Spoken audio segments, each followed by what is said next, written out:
aprovecho para presentarme, me llamo Soledad Álvarez, soy periodista de la agencia EFE y he sido corresponsal delegada de la agencia EFE en Cuba entre el año 2010 y 2016. Hoy tenemos como invitados en esta mesa a Joaquín Mulén. Joaquín Mulén es periodista, comunicador, con más de 25 años de experiencia en radio y televisión, además de trabajar en Cuba, ha trabajado en Italia, en Rusia y en España. Actualmente dirige y presenta el programa Enfoque del canal Hispan TV. A este lado de la mesa tenemos a Antonio José Ponte, que es codirector del diario digital Diario de Cuba, además de ser un reconocido ensayista, narrador y poeta, colaborador de revistas como Cuadernos Hispanoamericanos y Letras Libres. Bienvenidos a los dos. Si les parece, vamos a empezar introduciendo un poco el tema que nos ocupa hoy. Como todos conocen, el pasado 12 de enero, el ahora ya expresidente de Estados Unidos, Barack Obama, puso fin a la política pies secos, pies mojados, una normativa que durante más de 20 años ha permitido a los cubanos que llegaban a suelo estadounidense quedarse allí, en Estados Unidos, incluso habiendo entrado de manera ilegal. La política pies secos, pies mojados, recordemos que fue una enmienda a la llamada Ley de Ajuste Cubano, que aún continúa vigente. Esta ley de 1966 garantiza que todo cubano que llega a Estados Unidos de manera legal puede obtener la residencia permanente en ese país un año después de su llegada. Pero en el año 1995, y un año después de la lamentable crisis de los balseros, del éxodo masivo de cubanos hacia Estados Unidos, el gobierno, la administración de Bill Clinton, aprobó este agregado a la Ley de Ajuste Cubano, de manera que los cubanos que intentaban llegar a Estados Unidos, la mayoría por mar, pero que eran interceptados en el mar, eran devueltos a Cuba. Sin embargo, los pies secos, los que conseguían pisar territorio estadounidense, podían quedarse en Estados Unidos, podían pedir un permiso de trabajo, recibir unas ayudas económicas iniciales y, un año después de su llegada, solicitar la residencia permanente. Pues bien, Obama, el pasado 12 de enero, apenas una semana antes de abandonar la Casa Blanca, ha acabado con ese privilegio migratorio para los cubanos, con el argumento de que se trataba de una política de otra era, de la era de la confrontación entre Cuba y Estados Unidos, que no tiene lugar en el nuevo momento de normalización de relaciones que han emprendido hace algo más de 2 años La Habana y Washington. A partir de ahora, los inmigrantes cubanos van a ser tratados como cualquier migrante de cualquier parte del mundo en Estados Unidos. También para el caso de los médicos, porque recordaremos también que Obama derogó el llamado programa Parole, por el que los médicos cubanos que se encontraban en misiones internacionales podían pedir asilo en Estados Unidos a través de cualquiera de sus embajadas. Con la derogación de esta política de pies secos, pies mojados, se ha dado cumplimiento a una de las principales reivindicaciones históricas del gobierno cubano respecto a la política migratoria de los Estados Unidos. El gobierno cubano además ha hecho de esta demanda uno de los caballos de batalla en todo el proceso de normalización de relaciones que se inició con el anuncio del deshielo diplomático en diciembre del año 2014. La Habana siempre ha criticado que la Ley de Ajuste Cubano y la política de pies secos, pies mojados constituía un aliento a la inmigración irregular y que fomentaba el tráfico de personas. El programa Parole también ha sido muy criticado por La Habana porque a su juicio era una fuga de cerebros y alentaba a la deserción de los médicos que participaban en misiones internacionales. Como era de esperar, estos cambios en la política migratoria de Estados Unidos respecto a Cuba ha suscitado todo tipo de reacciones a ambos lados del estrecho de la Florida, tanto en Cuba como por parte del exilio cubano. En la isla no faltan quienes, en sintonía con las tesis oficialistas, se alegran de que se haya derogado esta medida, pero también se percibe entre muchos cubanos que la medida ha sentado como una especie de, digamos, de jarro de agua fría. No hay que olvidar que para muchos cubanos estas preferencias migratorias constituían una especie de válvula de escape, una esperanza de futuro para huir de la realidad complicada y dura que se ha vivido, que se vive en el interior de la isla. En el exilio también se han producido opiniones encontradas ante la decisión de Barack Obama. La crítica mayoritaria es que Obama ha hecho una nueva concesión al régimen cubano, pero no faltan tampoco los que no ven con malos ojos esa derogación porque creen que la utilización de esa política ya no se ajustaba a los principios por la que fue aprobada.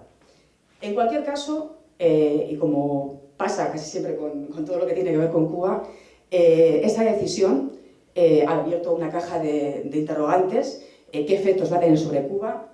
¿Qué retos tiene el gobierno cubano ante esta nueva situación? ¿Qué cabe esperar de Donald Trump ante este cambio en la política migratoria y ante Cuba en general? Pues bueno, de estas cuestiones vamos a hablar esta tarde aquí con nuestros invitados para intentar clarificar este hecho. Y para ir directamente al meollo de la cuestión, os quería preguntar, pues eso, ¿qué efectos va a tener la decisión de Obama de derogar la política pies secos y mojados? Empezamos por Joaquín. Bueno, yo creo que los efectos ya los estamos viviendo, y digo los estamos para referirnos en plural, pero efectivamente los están viviendo quienes habían decidido hacer un proyecto de vida acogiéndose a esta política pies mojados, pies secos en territorio estadounidense, y la decisión o la medida les ha tomado por sorpresa.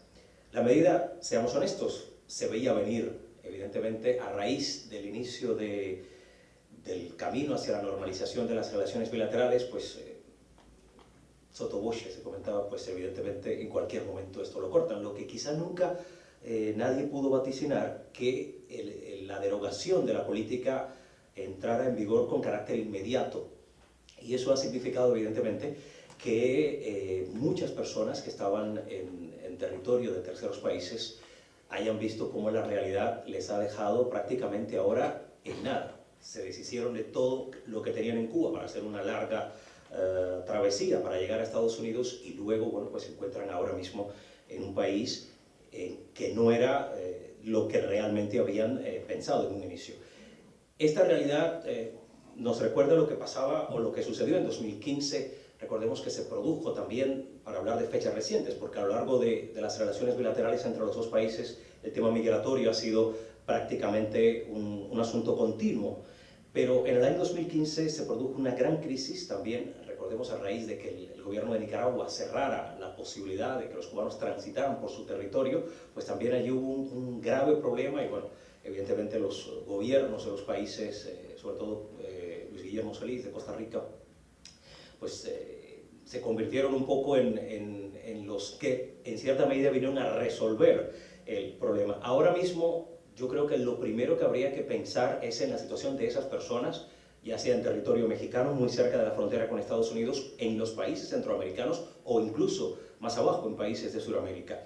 Yo creo que esa es la primera pregunta que nos viene a todos ahora mismo a la cabeza: ¿cómo va a poder resolverse la situación de esas personas desde el punto de vista legal? Porque las legislaciones migratorias de esos países tampoco contemplan casos de esta naturaleza. Entonces habrá que esperar, en ese sentido, a ver un pronunciamiento en alguna medida, ¿no? Por lo menos, cuando entró en vigor la derogación, el primer problema, la primera dura realidad fue para estas personas, con independencia de, efectivamente, decía Soledad, los que estaban en la isla, los que veían eso en un futuro inmediato, o no tanto, pero lo veían, pero ellos todavía están en sus casas en Cuba. La preocupación es los que están ahora mismo en el camino. Antonio José, preguntaba sobre los efectos en Cuba porque me da la sensación, no sé si lo compartís, de que en este asunto hay muchos ángulos, pero hay como dos planos, digamos. En el plano institucional, Cuba y Estados Unidos han llegado a un acuerdo migratorio, digamos, que supone salvar un escollo importante en ese proceso de normalización de relaciones. Pero en el plano, digamos, de la ciudadanía, plantea muchas incógnitas y yo creo que plantea retos también para el gobierno de Cuba por el hecho de que la migración a Estados Unidos, con esas preferencias que tenían los cubanos, suponía una válvula de escape que liberaba también descontento social. ¿Crees que el gobierno de Cuba se encuentra ante una encrucijada por ese fenómeno? Me gustaría hablar desde tres costados. Del costado Obama, desde el costado Raúl Castro y desde el costado de los cubanos, que son las pelotas de ping-pong en medio de todo esto. Desde el costado Obama, la gente esperaba en Cuba que esta medida se tomara en algún momento. Lo esperaban todos los que querían emigrar, lo esperaban todos los que, estando en terceros países, se querían acoger a la ley de ajuste. Lo que no esperaban era que fuera en la última semana de Obama. Es decir, Obama ha sido el pato cojo, como le dicen en Estados Unidos, lame duck, a los presidentes que ya tienen finalizando su periodo con una cierta cortedad ejecutiva. Ha sido el pato cojo menos cojo de toda la historia de los Estados Unidos, no solo con Cuba, también con la OTAN, también con Rusia, con la rectificación frente a Rusia. Entonces, nadie esperaba que lo fuera a hacer tan al final de su mandato, y a diferencia de lo que ha dicho Joaquín, sí se esperaba que fuera inmediato, porque un corte así de una política como esta, si se anuncia y se da un periodo de gracia, produce de nuevo una gran estampida migratoria. Entonces no podía ser de otro modo que cortante, que tajante, y que empezar a contarlo desde que se publicara esa decisión, ¿no? Obama ha tenido, para mi gusto, ha sido bastante narcisista en relación con Cuba. 2 o 3 veces dijo durante sus discursos que este diferendo entre Cuba y Estados Unidos era anterior a su nacimiento. Eso es ser bastante adánico. Anterior a su nacimiento es casi todo en la historia norteamericana, la lucha por los derechos civiles, todo. Es decir, ese no es el modo de decir que un diferendo es anacrónico o no es anacrónico. Él apostó, yo creo que con buen sentido, aunque la historia, vamos a ver a quién le da la razón, por hacer lo contrario de lo que había hecho las distintas administraciones norteamericanas, que obedece una lógica binaria también, una lógica de Guerra Fría también. Es decir, en lógica, si se hace lo contrario de lo que se estaba haciendo, pensando que se va a conseguir un efecto contrario, no siempre es así. La historia, tú puedes hacer una cosa y tomar una medida, tomar la contraria, y el efecto puede no cambiar. Porque en esto depende del gobierno cubano, sobre todo. Depende sobre todo de Raúl Castro. Para el caso de Raúl Castro, sí, como tú dices, empieza a ser ahora un problema esto. Mucha gente, opositores cubanos, piensan que esta es la solución. Muchos opositores dentro de la isla que habían estado en desacuerdo con la política de Obama aceptan que esto puede ser una solución, porque esto puede agregarle presión a la sociedad cubana y puede hacer que el cubano, ya bastante incapacitado de emigrar hacia Estados Unidos, tenga que enfrentar los problemas con apelaciones al gobierno dentro de Cuba y demandas públicas hechas al gobierno. Esto puede variar desde muchos en las peticiones que hacen estos opositores y en lo que hace mucha gente. Hay quienes piensan en un levantamiento popular, pero hay quienes piensan también en que las instituciones que ya existen de gobernación en Cuba, estoy pensando en el Poder Popular, por ejemplo, empiecen a canalizarse muchas quejas que antes no se canalizaban. Es decir, que empiecen a ser un poco más sinceras las asambleas de rendición de cuentas de los órganos de gobierno cubano. Eso podría ser una posibilidad. Hay también algo que se le va a hacer difícil a Raúl Castro. Él ha usado, no solo como válvula, Raúl Castro y Fidel Castro, no solo han usado, el régimen cubano no solo ha usado la migración cubana hacia Estados Unidos como una válvula, sino también como un instrumento de geopolítica, como una amenaza al gobierno norteamericano. Es decir, la política de pies secos, pies mojados existe porque hubo un maleconazo el año anterior, como tú apuntabas al inicio. Es decir, es la respuesta de Bill Clinton a la permisividad que dio Fidel Castro para que todo el mundo huyera en balsas y se fueran de Cuba.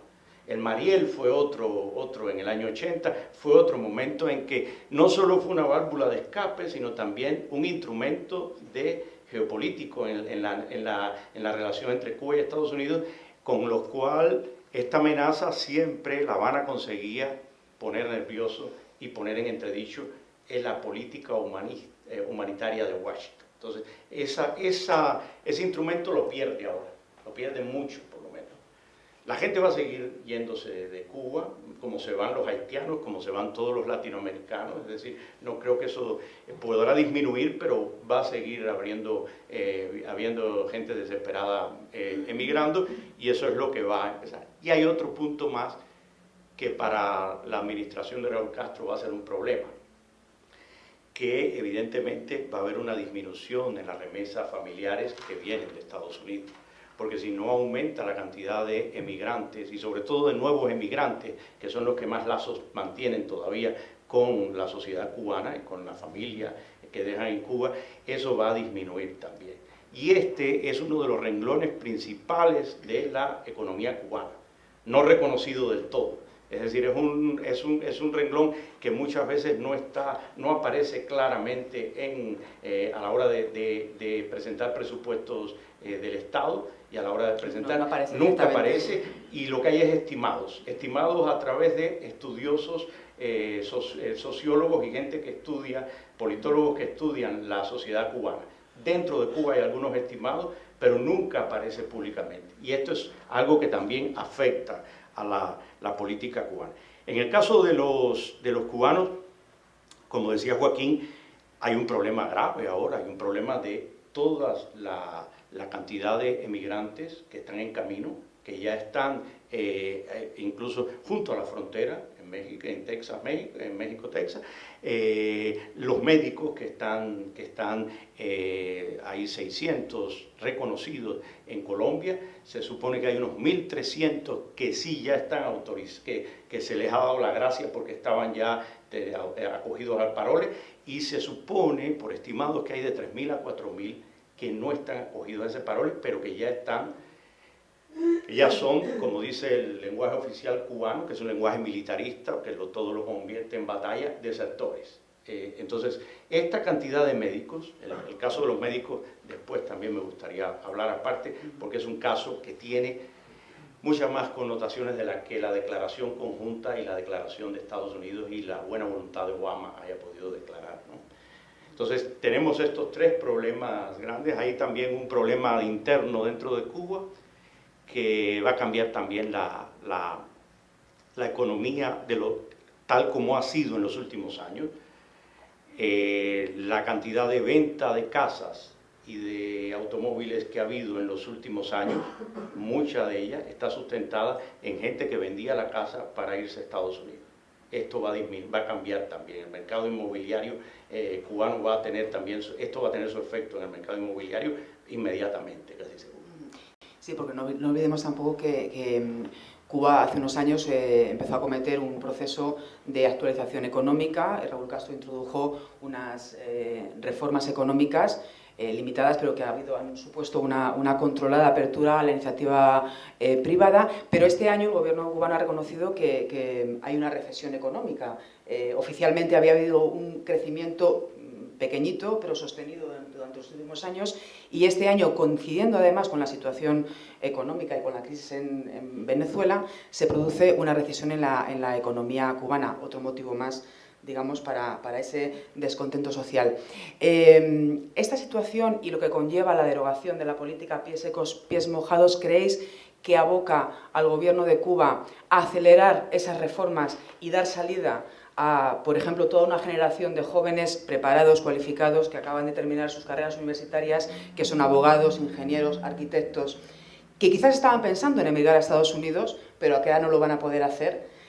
Darles cabida en esas áreas de trabajo privado, en esas bolsas de trabajo privado que se han abierto en la isla. ¿Se podrían acelerar las reformas en definitiva? Bueno, evidentemente, yo creo que el tema migratorio, ya no solo con Cuba, sino con cualquier país, tiene que ver con la generación de nuevas oportunidades. El fenómeno migratorio efectivamente no es algo solo vinculado a la isla, y efectivamente hay una necesidad. Se hablaba de esa actualización del modelo económico.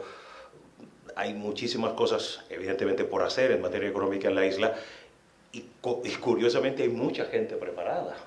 Entonces, allí podría estar también otro de los grandísimos retos, ya sea a través de la iniciativa privada, que evidentemente está llamada a reflotarse de una manera tremenda en el país, o incluso en los propios trabajos estatales, que evidentemente van a ir, se supone que vayan disminuyendo, pero que también deberían dar la posibilidad de que mucha gente con expectativas laborales, pero no solo de expectativas laborales desde el punto de vista de aportación de trabajo, sino también desde el punto de vista de remuneración económica, que por ahí es por donde va a venir el problema, porque no se trataría solo de la posibilidad de que esas personas encuentren un trabajo, sino cuál va a ser la remuneración para esas personas en las actuales condiciones.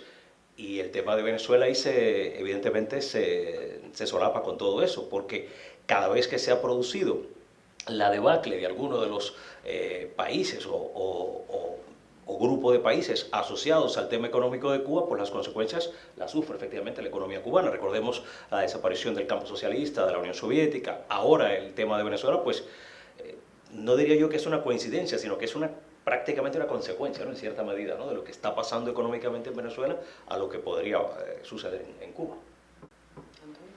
Bueno, yo creo que no hay que pensar tampoco que este cambio en la política es más rotundo de lo que ya es. Es decir, queda todavía una serie de particularidades en las relaciones entre Cuba y Estados Unidos migratorias. Quedan 20.000 visas anuales que el gobierno norteamericano está comprometido a dar, a menos que cambie la ley de ajuste. También hay que reconocer que la declaración que hizo el gobierno cubano, después de la declaración conjunta firmada entre Cuba y Estados Unidos, el gobierno cubano aboga porque la ley de ajuste se desmantele completamente, con lo cual esas 20.000 visas ya desaparecerían, porque esto es un arreglo también hecho a partir del año 95. A su vez, al menos Ben Rhodes, el asesor de Obama, dijo que había una situación en la cual el Congreso podría facilitar el desmantelamiento de la ley de ajuste. Es decir, el gobierno cubano va a seguir apelando al enfrentamiento con Estados Unidos, los filones que le quedan, los pocos que le va quedando. Va a hacer campaña para terminar con la ley de ajuste y va a tratar de tumbar también estos 20.000 plazas que no entran, la reunificación familiar no entran dentro de estos 20.000. Hay años en que se han cumplido, momentos en que no se han cumplido. Y hay además una lotería migratoria que ha ocurrido, se ha celebrado 3 veces, en las cuales los cubanos tienen una cuota mayor que otras nacionalidades. Es decir, la normalización de relaciones entre Cuba y Estados Unidos no es todavía del todo redonda. Faltan todavía piezas que se podrían desmontar y que harían peor el asunto. Ahora bien, dentro de Cuba, el problema de las reformas económicas que comenzó Raúl Castro, que quiero hacer hincapié en que son anteriores a el restablecimiento de relaciones entre Cuba y Estados Unidos, es decir, fueron los que sirvieron de justificación y también de invitación al gobierno norteamericano para acercarse a Cuba. Es decir, la idea, la apariencia de que las cosas estaban cambiando dentro de Cuba y que el individuo estaba ganando un espacio que antes no tenía gracias a nuevas medidas de Raúl Castro. Bueno, estas medidas han tenido retroceso después del restablecimiento de relaciones, han tenido empantanamientos, es decir, durante mucho tiempo se han paralizado la inscripción de trabajadores por cuenta propia durante meses. Los dueños de restaurantes privados, los de paladares, como se nombran así en Cuba, han visto cómo las inscripciones para nuevos paladares se han paralizado con la justificación de que hay droga y prostitución en esos restaurantes. Entonces, lo policial sobre este tipo de negocios va a seguir. Son negocios además que tienen un inconveniente muy grande que no acaba de resolverse y no lo van a resolver por ahora. Están en contra de resolverlo manifiestamente, que es, digamos, restaurantes que trabajan sin un mercado mayorista y entonces tienen que abastecerse en el mercado donde todo el mundo va a comprar. Con lo cual vuelve a hacerse esa fisura que tanto le gusta al régimen castrista entre los propietarios que tienen posibilidades y el ciudadano que no tiene posibilidades. Si usted va a comprar un pañal desechable, bueno, un pañal desechable, los restaurantes no usan pañales desechables. Si usted va a comprar una caja de cerveza y llega al mercado y en el mercado no encuentra cajas de cerveza porque los dueños de paladares tienen que ir a ese mercado a comprar la caja de cerveza y no tienen mercado mayorista, usted puede terminar odiando a los dueños de paladares. En esto el gobierno cubano ha sido siempre, es decir, de hecho el restablecimiento de relaciones, la normalización de estas relaciones migratorias entre Cuba y Estados Unidos tienen un filón, tienen un costado de esto también. Es decir, el gobierno cubano celebra que el cubano pierda el único privilegio que ha tenido. Es un gobierno que ha creado el apartheid para sus propios ciudadanos. Durante muchos años un cubano, por su nacionalidad, no podía entrar en los hoteles. Durante muchos años los cubanos han tenido prohibido el acceso a una medicina en dólares porque, aunque tuviera los dólares, con el dólar permitido ya, porque en el Cira García no se lo vendía a un cubano por ser cubano. Esto es una discriminación por nacionalidad. Entonces, este gobierno que ha creado estas diferencias entre cubanos y extranjeros, entre cubanos exiliados y cubanos de adentro, es el gobierno que se regocija con que el cubano pierda un privilegio. Esto hay que decirlo también. Entonces, este tipo de lógica que tiene el régimen castrista no va a hacer que mejoren las cosas económicamente por ahora. Entre otras cosas, porque toda la capa de profesionales del estamento profesional no puede tener acceso al cuentapropismo. Están prohibidos, no pueden acceder a tener estos negocios. Con lo cual tienen una prohibición que pesa sobre ellos. Un joven ingeniero no puede tener el recurso que Raúl Castro creó hace unos años y ya no tiene el recurso de la migración como antes. Entonces va a ser un ambiente complicado. ¿Hará que Raúl Castro sea más permisivo? Eso no lo sé, nadie lo sabe. Raúl Castro, tenemos un caso de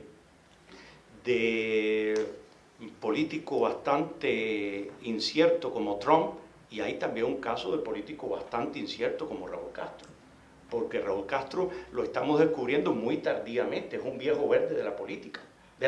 No hablo del ejercicio político como jefe de Estado, no hablo del ejército.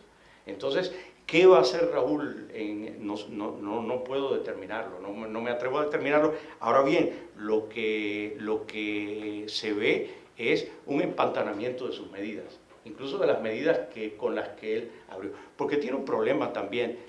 Estas liberalizaciones traen también, ponen en cuestión su permanencia en el poder y la permanencia en el poder de su familia, porque ya esto empieza a ser una cuestión de familia.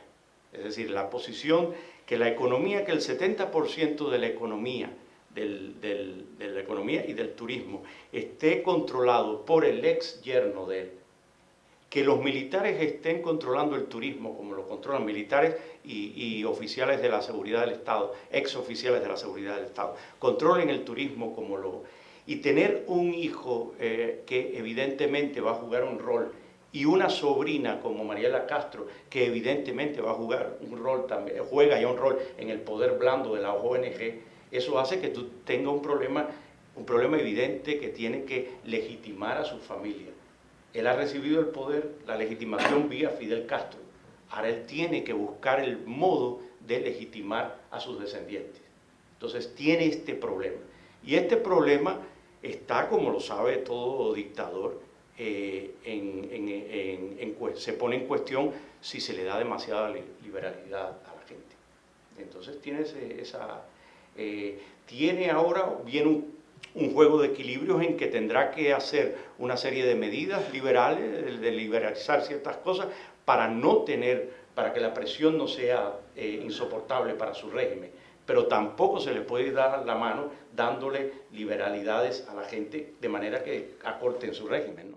El escenario en Cuba es un poco diferente al de hace algunos años, es decir, desaparecida la figura de Fidel Castro, Raúl es el presidente, pero ha anunciado que el año que viene deja la presidencia, se va a producir un traspaso de poder dentro de la misma estructura de gobierno. Tenemos la variable de la crisis económica y tenemos otra variable de la que quería hablar ahora, que es la presidencia de Donald Trump. Antes de entrar en esa cuestión, sí que me gustaría no dejar pasar una cosa. A todo el mundo le ha sorprendido que Obama haya tomado la decisión de derogar la política de pies secos, pies mojados apenas una semana antes de abandonar la Casa Blanca. ¿Por qué creéis que ha sido así, que lo ha hecho justo en vísperas de finalizar su mandato? Pues es una interesante pregunta. De la sensación en Cuba de lo que significa la eliminación de esta política. Es verdad que desde el gobierno efectivamente se ha saludado esta decisión, pero también es cierto que muchas familias también, en cierta medida, han notado un poco de alivio, porque no nos engañemos, el asunto de una balsa, el asunto de una lancha, de una patera, como se dice aquí en España, de cruzar el estrecho de la Florida ha sido una triste realidad durante estos años y muchas veces no ha sido una realidad con un final feliz, porque por lo general se habla de la parte bonita de cuando la persona llega y se hacía con las bondades de la ley de ajuste cubano y concretamente de la cápite de pies mojados, pies secos, pero pensemos en los que nunca llegaron. Entonces, desde ese punto de vista creo que también es una realidad que habría que tener en cuenta y que efectivamente muchas familias hoy ni siquiera van a poder contar, van a poder hablar de esto, porque sus hijos nunca llegaron. Y Antonio, José, ¿cómo interpretas tú el momento en que se ha producido la decisión de Obama? Hay dos modos de hacerlo. Uno es como pensando en Obama dejándole esto a Trump. Es un tema que me interesa más centrarlo en Obama, en el propio Obama. Obama es alguien que es un presidente muy joven, un expresidente muy joven, que ha tenido un despliegue de políticas, muchas de ellas espléndidas, muchas de ellas truncas y irrealizables, dado el Congreso con el que ha tenido, todo lo que ustedes conocen. Pero es también, como son los expresidentes norteamericanos, alguien que va a tener una biblioteca presidencial, una fundación que ya hoy presentó la idea de la fundación junto con Michelle Obama y que va a tener una vida post-presidencial muy larga, más larga que cualquier otro presidente. Es también un presidente presionado como ningún otro por ser el primer presidente negro de Estados Unidos, por la imagen que deje, porque sabe que lo que está dejando es muy importante para la comunidad afroamericana. Entonces, tiene una presión que no tuvo otro presidente en ese sentido. Entonces, la idea de establecer esto con Cuba forma parte de su interés por dejar un legado en exteriores, en el caso cubano, que sea un legado mejor que el resto de sus legados en exteriores. En exteriores tiene un legado bastante complicado que los próximos años aclararán. Tiene la cuestión siria que pesa mucho sobre él, esa línea roja que él trazó y que después que no se atravesaría, que Bashar al-Assad no podría atravesar, y fue atravesada y el gobierno norteamericano se quedó en la inacción, no hizo nada. Tiene también la cuestión de Irak, que no se sabe cómo va a proceder en los próximos años. Y entonces en el caso cubano es un caso en el que él podría dejar una herencia lucida. Cuba además no tiene armamento nuclear, de manera que es, digamos, una apuesta bastante tranquila, la más segura posible de todas sus apuestas en exteriores y también la más consecutiva de todo lo que él fue haciendo en exteriores. De manera que era la medida que le quedaba para dejarlo más concluido un aspecto por el cual él quiere ser apreciado históricamente.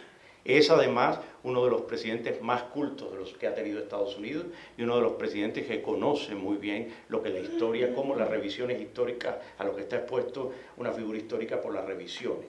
Es decir, es alguien que tiene una autoconciencia muy grande y en el caso cubano, vuelvo a repetirlo, tiene un narcisismo muy grande.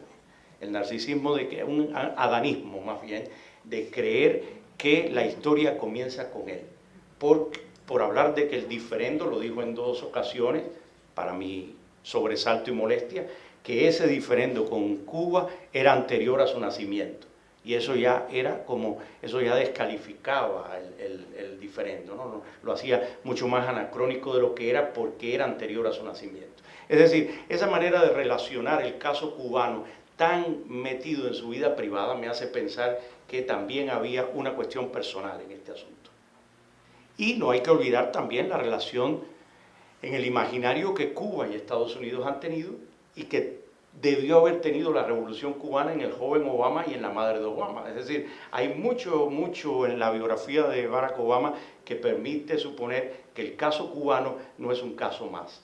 Es también un modo de, como lo fue el restablecimiento de relaciones, de crear una nueva política dentro de América Latina. Es decir, el restablecimiento de relaciones cambió en mucho el panorama diplomático, político, geopolítico de América Latina. Entonces, esto también, no olvidemos que junto con pies mojados y pies secos está lo que hemos hablado, lo que llaman ellos dusty foot, pies polvorientos, que son toda la gente que está pasando por las fronteras de México y por toda Centroamérica. Entonces, esto es algo que no solo apela a un legado cubano, sino apela también a un legado latinoamericano de Obama, ¿no? Sí, y en ese sentido yo quería añadir que precisamente había sido también un reclamo de muchos países latinoamericanos, de muchos gobiernos de países latinoamericanos, que se diera el mismo tratamiento a los cubanos que a sus conciudadanos. Entonces, evidentemente, si se ha producido una especie de nueva mirada a las relaciones, por lo menos desde la óptica de Obama, ¿no? Las relaciones de Estados Unidos con América Latina, pues es de suponer que también aquí buscó complacer, en cierta medida, la voluntad de esos pueblos y de sus gobiernos. Hablemos, como os decía antes, de la variable Donald Trump. En la última parte de su campaña electoral, el actual presidente de los Estados Unidos se mostró partidario de revertir la política de normalización de relaciones con Cuba si La Habana no ofrecía un mejor acuerdo. Algunos analistas dicen que Obama, con esta decisión de derogar la política de pies secos, pies mojados, le ha dejado una especie de regalo envenenado también a Donald Trump. ¿Qué cabe esperar del nuevo presidente de Estados Unidos, del que todos conocemos cuáles son sus ideas en política migratoria, respecto a este asunto del acuerdo migratorio, del que los cambios migratorios respecto a Cuba y en general del proceso de normalización con la isla? ¿Qué os parece? Pues con Trump es todo impredecible. Le hemos visto en campaña, le hemos visto en sus primeras... en sus declaraciones una vez que ganó las elecciones y bueno, hemos visto lo que ha venido haciendo en estos primeros días después de convertirse en el presidente 45 de los Estados Unidos. Tiene efectivamente un dilema porque por un lado su política migratoria, o por lo menos la que anunciaba, se aviene a todo esto que acaba de firmar Obama, pero por otro lado viene en contraposición con esa revisión a todo el caso Cuba que él venía anunciando en los últimos meses. Entonces, ¿qué puede suceder que pase con Trump? Pues como ha venido pasando hasta ahora. Habrá que estar pendiente de sus tweets porque la verdad es que pocos se arriesgarían a dar una valoración exacta. Tiene allí los dos caminos ante sí. Tiene un dilema complicadísimo, ¿no? ¿Qué te parece? Me parece que Obama le hizo un buen regalo, no envenenado a Trump. Por esto que decía Joaquín, es decir, esta nueva política migratoria, esta normalización de la política migratoria está en el tono de lo que Trump va a establecer o ha dicho que va a establecer con toda América Latina. los votantes y los simpatizantes a los que Trump ha visitado en la Florida antes en su campaña son cubanos además que en su mayoría y públicamente estaban en contra también de las facilidades que se le estaban dando a los nuevos emigrantes cubanos, porque le parecía que era una especie de subversión o prostitución del sentido del refugio político. Entonces, en ese sentido, él no va a tener conflicto con sus votantes de la Florida y con los grupos de la Florida con los que ha establecido relación. Yo creo que la revisión de Trump va a ser más bien del restablecimiento de relaciones y va a estar más bien en el lado del embargo, de la parte económica del asunto. No va a estar en la parte migratoria, podría ser así. Aunque, como dice Joaquín y como todos sabemos, Trump es bastante impredecible, no puede avisarse no puede avisorarse qué va a hacer. Evidentemente, todavía por confirmar, secretario de Estado, Rex Tillerson, dijo que quienes habían sacado provecho del nuevo acercamiento, del acercamiento entre Cuba y Estados Unidos, había sido la nomenclatura del régimen cubano y que el pueblo había obtenido poco. Entonces, es por ahí por donde van y también ha hecho una relación entre Cuba y Venezuela. Es decir, ha hablado sobre la presencia cubana en Venezuela y como condición para la continuidad de este restablecimiento de relaciones. Es decir, el todavía por confirmar secretario de Estado ha puesto a Venezuela en la mesa de la discusión Cuba-Estados Unidos, que nunca estuvo bastante... Explícitamente no estuvo, pero lo ha puesto así explícitamente.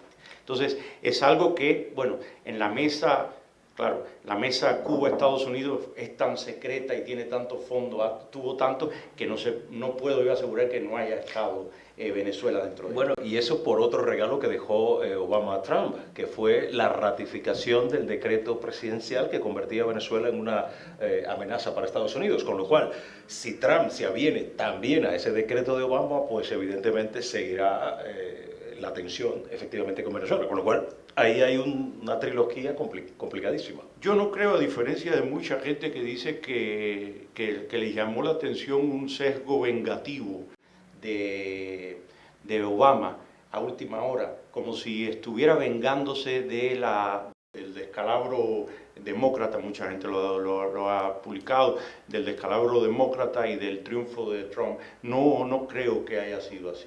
Sí se le salieron ciertos resabios que eran bastante dominados por él mucho antes, como el momento en que dijo que si él se hubiera presentado, le hubiera ganado a Trump, si se hubiera presentado otra vez. Pero no creo que haya sido, sobre todo, yo lo pienso, esta es mi hipótesis, en esto no tengo ninguna certeza, pienso en que todo el asunto cubano, como él lo ha llevado, no era por dejarle una papa caliente, como se dice en Cuba, a el sucesor, sino por redondear una política que él había establecido durante años y que es una de sus innovaciones. Quizás en exteriores, en América Latina no hay otra innovación como esa durante sus dos periodos, ¿no? Entonces, ¿qué creéis que va a pasar con el proceso de normalización? ¿Se va a quedar congelado? ¿Veis factible que se pueda revertir en algunos casos? ¿Cómo queda este momento de las relaciones entre Cuba y Estados Unidos con Trump? Pues decía Antonio José hace unos minutos algo interesante, evidentemente mirando la parte, mirando el bolso, por donde mira Trump, o por donde ha mirado a lo largo de su vida, y es por el bolsillo, ¿no? Por el tema económico. Evidentemente el tema del bloqueo es un asunto ahí interesante. ¿Por qué? Porque efectivamente interesa a los intereses republicanos comerciales, efectivamente, seguir abriéndose paso hacia Cuba. Vuelve a caer en la disyuntiva. Las conversaciones van a dos bandos, va para la parte económica, va a la parte política, entonces ahí puede ser un zigzag para él, porque por un lado efectivamente va a estar presionando más garantías, más posibilidades, según dice, más beneficios para el pueblo cubano, pero por otro lado va a decir, pero ¿y si sigue el bloqueo, cómo pueden hacerse tangibles esos beneficios? Entonces ahí lo tendría él otra vez, estaríamos ante el dilema Trump. Es alguien, además, de quien no solo no sabemos, están ocultos sus declaraciones de impuestos, que Wikileaks está pidiendo desde ayer que quien tenga una copia se los haga llegar, que ellos lo van a publicar, sino también no sabemos cuáles fueron sus pasos en La Habana, los pasos de sus enviados en La Habana sobre la industria hotelera, investigaciones sobre la inversión hotelera años antes. Entonces, es también el presidente menos obligado por la carrera electoral que hizo, el menos obligado con lobbies. Está mucho más libre de ataduras, de deudas con lobbies, y tiene bastante soltura para enfrentar a poderes económicos. Entonces, no se sabe, que puede enfrentarse perfectamente como lo está haciendo con la industria automovilística, puede amenazar también a exportadores a Cuba, a agricultores, por ejemplo. Cuba y Estados Unidos está entre los 5 socios económicos más grandes de Cuba. Es algo que puede afectarse también. Hay un tema que hemos comentado un poco de refilón, y que es uno de los temas sensibles en todas las consecuencias que va a tener la derogación de la política pies secos, pies mojados, que es el tema de los miles de cubanos que se han quedado en el camino, ¿no? que se han quedado en esa especie de limbo, a los que la decisión de esta derogación les ha pillado pues en medio de la arriesgadísima aventura que es intentar llegar a Estados Unidos, muchos de ellos por tierra. Ahora que desde hace unos años los cubanos se benefician de la reforma migratoria que se aprobó en Cuba, ya no solamente es echarse al mar para llegar a Estados Unidos, sino que están intentando atravesar toda Centroamérica desde países como Ecuador, con todo el riesgo que conlleva de organizaciones mafiosas que se dedican al tráfico de personas, e incluso van familias con niños pequeños. ¿Cuál debería ser, a vuestro juicio, el tratamiento que debe dar la Administración de Estados Unidos a toda esta gente que se encuentra en esta situación? Lo que pasa es que no están en territorio estadounidense. Entonces, podrían literalmente lavarse las manos. No es que hay personas ya no solo que están en camino, es que hay matrimonios que pasó la mujer y se quedó el marido o viceversa. Por eso decía yo hace algunos minutos que eso también tiene mucho que ver, ahí vienen los terceros países, la legislación de los terceros países, porque en ese caso la responsabilidad del que está en México es más de México que de Estados Unidos, aunque ha sido una consecuencia, un problema sobrevenido por una ley o por la derogación de una política estadounidense. Entonces, allí, yo recuerdo en su momento que viajó el presidente de Costa Rica a Cuba.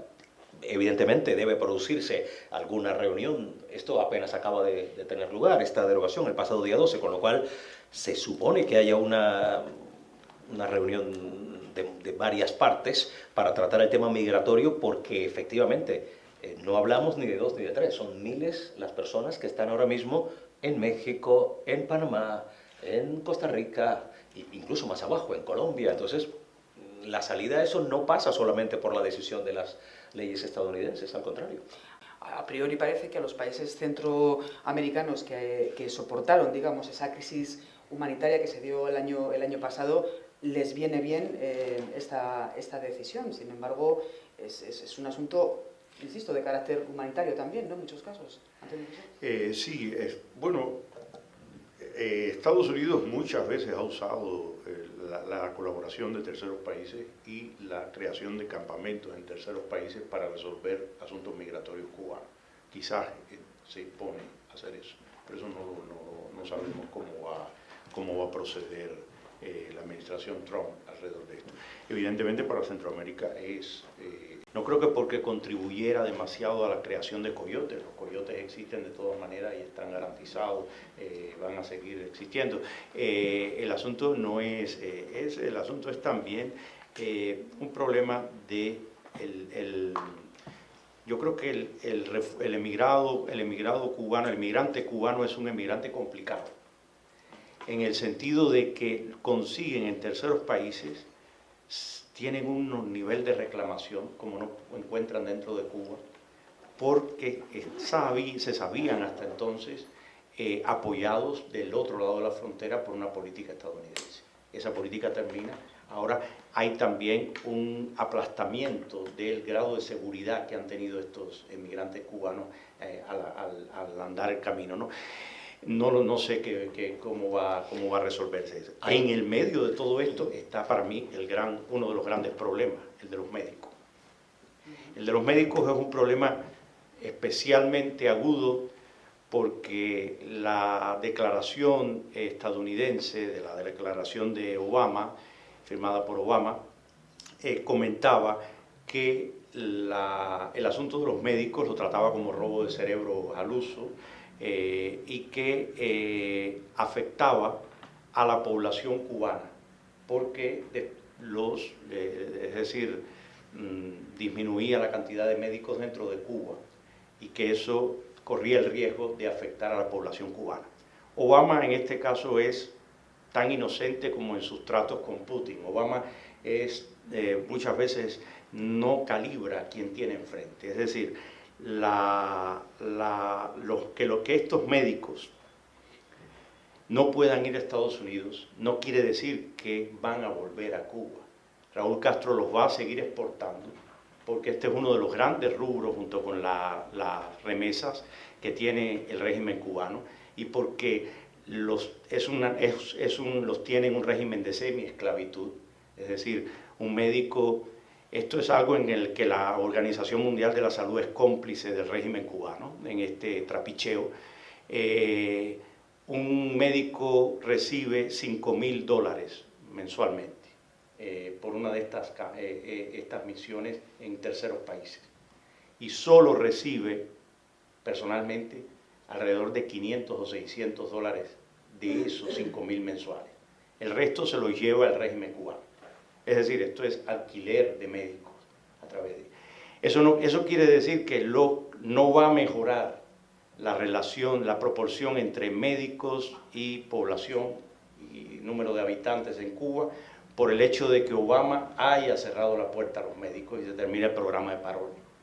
Porque Raúl Castro, entre otras cosas, por la disminución de las remesas, se va a ver obligado a equilibrar sus presupuestos, mandando muchos más médicos, exportando muchos más médicos y explotando a mucha mayor cantidad de médicos de hasta ahora. Entonces es algo que en el caso de los médicos cubanos no es un robo de cerebro al uso, porque no es un profesional que tenga libertad para ejercer y recibir un sueldo a cambio, sino es alguien que va coartado en un sistema al cual además en estas misiones internacionales le prohíben, le controlan los movimientos, le prohíben muchas veces el trato con la población local y los utilizan para campañas políticas en los países del ALBA mucho. Entonces, en ese sentido, lo que está cerrando la puerta a Obama es algo que yo no estoy de acuerdo con que los médicos se vayan de todos a Estados Unidos, pero tampoco creo que la solución de Obama vaya a traer los médicos a la población cubana. En este momento hay una escasez enorme de especialistas y hay una desproporción histórica cuando se compara con los números anteriores entre la cantidad de médicos por cubanos que había antes. Entonces, esa desproporción se va a seguir estable o va a hacerse mayor porque Raúl Castro va a necesitar seguir explotando este rubro, lo va a necesitar mucho más ahora. En cualquier caso sigue habiendo muchos médicos también cubanos que no abandonan esas misiones. Es verdad que los salarios no se pueden comparar a los que reciben otros médicos en otros países, pero es mucho más de lo que se gana dentro de Cuba, ¿no? No, y lo curioso es, bueno, también habría que preguntarse por qué precisamente este parole solo beneficiaba a los médicos, porque es otra de las preguntas. Hay muchos otros especialistas cubanos también en misiones internacionales que no se beneficiaban de una circunstancia similar. Si no estoy equivocada, que el programa Parole afectaba a médicos, personal sanitario, enfermeros, fisioterapeutas, todo el personal de la salud. Personal de la salud. Con la salud, exacto, sí. Disculpa, que te interrumpa. No, decía que a lo mejor lo que se trató es de equilibrar la situación de los profesionales de la salud con la situación de los profesionales de otras especialidades. Quizá por ahí podría venir el sentido o intentar entender la dinámica del expresidente Obama, ¿no? Porque a lo mejor si comparaba con lo que pasaba con los maestros o con lo que pasaba con otras especialidades que también también están trabajando fuera de Cuba, a lo mejor por allí vino la... No, Joaquín, ¿No? pero no, porque la declaración de lo que hablaba era de esto, de poner en riesgo la atención médica dentro de Cuba. No remitía a otros profesionales. Es cierto que otros profesionales, que como dices tú, que es algo muy particular, digamos, el tipo de profesional que más ha utilizado para exportar Cuba, que puede insertarse dentro de Estados Unidos. Porque si pensamos que los otros han sido los profesores, claro, sería mucho más difícil insertar maestros dentro de la sociedad norteamericana. Es decir, un médico tiene mucha más. Entonces, eso fue lo que se pensó cuando se hizo el programa de Paroles. Y se pensó porque también fue un modo de enfrentar la exportación de médicos como agente desestabilizante dentro de América Latina. Que así se veía. Si lo consideraba en ese momento como eso. Sí. Señorita, ¿vamos a poder intervenir o no? Vamos a acabar a tocar una última cuestión y vamos a abrir un pequeño... Vamos a abrir un pequeño turno al final para admitir 2 o 3 preguntas. Estamos aquí plenos por personas que nos gustaría preguntar Sí, y sí. intervenir, como siempre ha sido en Casa de América. Por supuesto que sí. Bueno, Por supuesto que sí. porque parece una conversación como si nos estuvieran ustedes tres.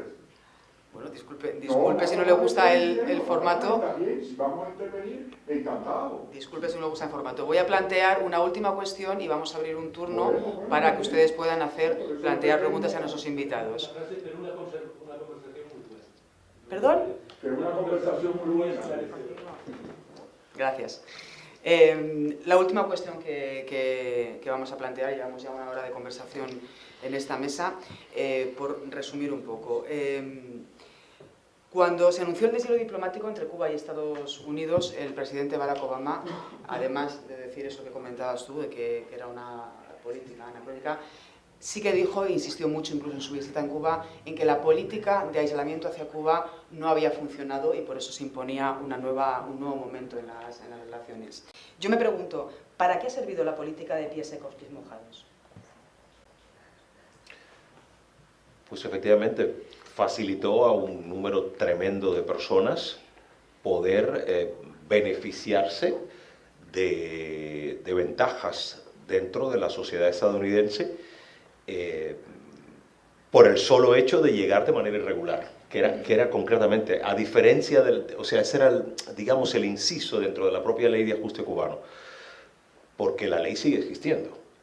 Y entonces, ¿para qué sirvió? Yo creo que sirvió para que, efectivamente, aumentar el flujo migratorio o darle una salida coherente al flujo migratorio que se había venido o que se ha venido produciendo durante todos estos años a territorio estadounidense.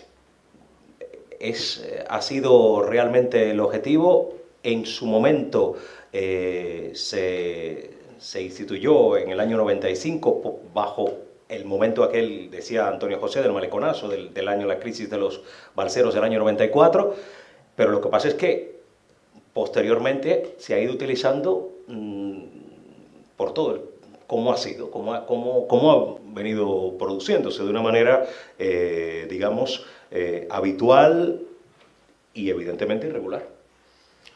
Sirvió, amén de lo que ha dicho Joaquín, para que no fuera utilizable una avalancha migratoria como arma de La Habana contra Washington. Clinton en esto estuvo bastante acertado. Consiguió que no le volvieran a crear un Mariel, no le volvieran a crear un maleconazo, que no volviera a suceder, ¿no? Ha sido un instrumento bastante acertado visto desde el punto de vista de Washington, amén de lo que ha podido traer a todos los cubanos, ¿no?